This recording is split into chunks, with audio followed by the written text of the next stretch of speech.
సరే, ఇప్పుడు ఏజెంట్ అంటే మనం డిస్కస్ చేసినాం కదా. ఆటోనమస్ ఏజెంట్స్ అంటే ఏంటివి?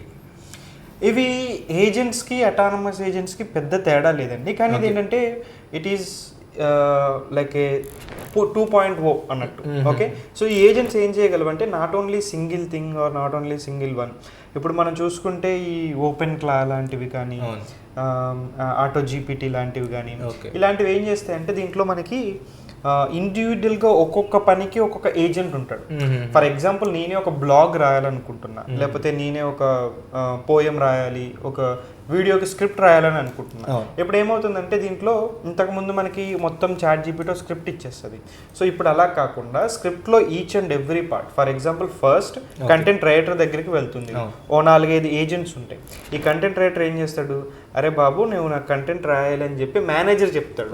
Manager is itself a bot. Okay, అంటే ఒక ఏజెంట్ అనమాట. సో కంటెంట్ రైటర్ ఏం చేస్తాడు, వాడికి కంటెంట్ ఇస్తాడు.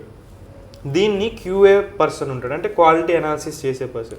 అది చేసి అరే దీనికి హుక్ పాయింట్స్ లేవు, లేదంటే ఇది బాగా పర్ఫామ్ చేయదు, లేదంటే నువ్వు దీన్ని బదులు ఇంకో వర్డ్స్ వాడితే బాగుంటుంది అని మళ్ళీ వాటిని చేంజెస్ చేసి మళ్ళీ వెనకాల ఏజెంట్కి పంపిస్తాడు.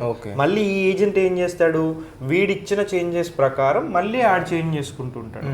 అలా వీళ్ళు బ్యాక్ అండ్ ఫోర్త్ అయ్యి ఒకసారి క్వాలిటీ పర్సన్ ఏదైతే ఉన్నారో ఏజెంట్ ఓకే అని చెప్తే నెక్స్ట్ ప్రాసెస్లోకి వెళ్తుంది. ఇదంతా మళ్ళీ మేనేజర్ మానిటర్ చేస్తూ ఉంటాడు.